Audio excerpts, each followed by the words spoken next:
we are coming up to a time where lots of families get together, I thought I would address a very common and sometimes even devastating challenge of letting go of your childhood and moving on.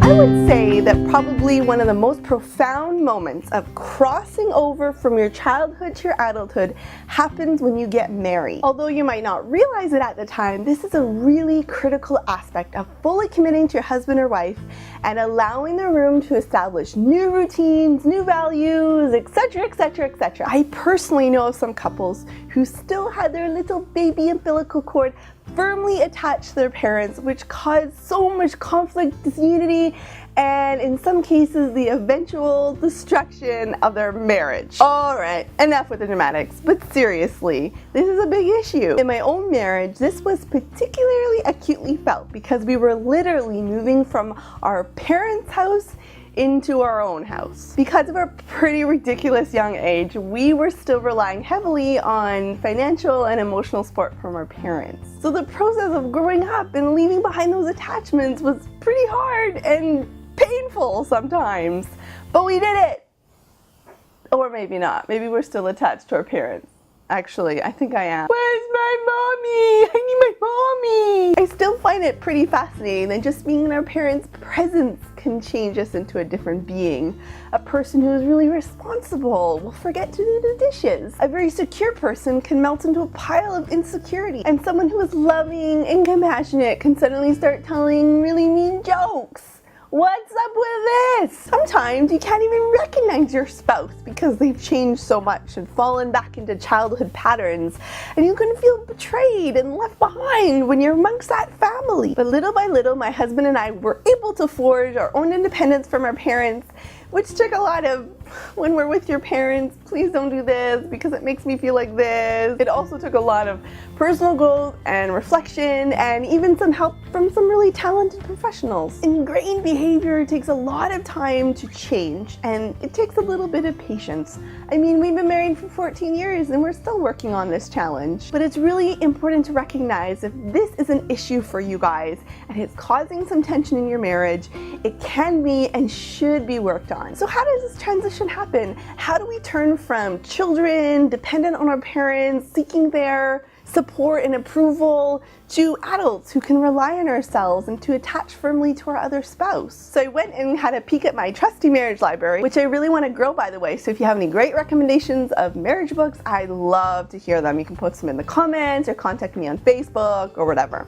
Anyway, so I found this book, Scream-Free Marriage, which I've already talked about in other videos, and I found a great chapter called The Fire of Extended Families, and apparently I found it useful because it's all highlighted, which I don't remember doing, but I've had 2 babies, so my brain is shot. Anyways, I just wanted to share a few of the points that apparently were useful to me back in the day. Number 1, if we can grow beyond the dependency of our parents, it enables us to attach to our spouse in a much deeper way. Number 2, it's important to realize that even though the experiences we had as a child and with our parents did help shape the person we are today, it doesn't give an excuse for behavior now. Sorry. Number 3, you might need to reevaluate some of the coping mechanisms that you used as a child.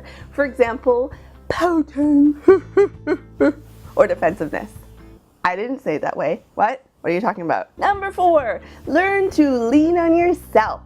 This will help you turn towards your partner when things get hard and not go running to mommy and daddy. Number 5, face the reality that your parents aren't perfect. This is actually pretty hard to figure out because as a child you need that for a sense of security and safety. Sometimes your spouse will see the humanness of your parents and express it to you and you get all defensive and angry. Number 6, forgive those mistakes your parents made. Letting go of past resentments and forgiving and moving on can help a lot in your current relationship. Who knew? I guess it's time to grow up. I don't want to grow up. So what about you? I'm super curious to hear about other people's experiences in this department. It varies so greatly from culture to when you grew up, your age, your relationship with your parents. So please get a hold of me on this blog or on Facebook, or if you're watching this on YouTube, in the comments, whatever. I'm so free. I want to chat. And if you've enjoyed this video, please consider giving it a thumbs up if you liked it, or sharing it around to your friends. And if you haven't so already, subscribe to my channel. Thanks for watching. Bye!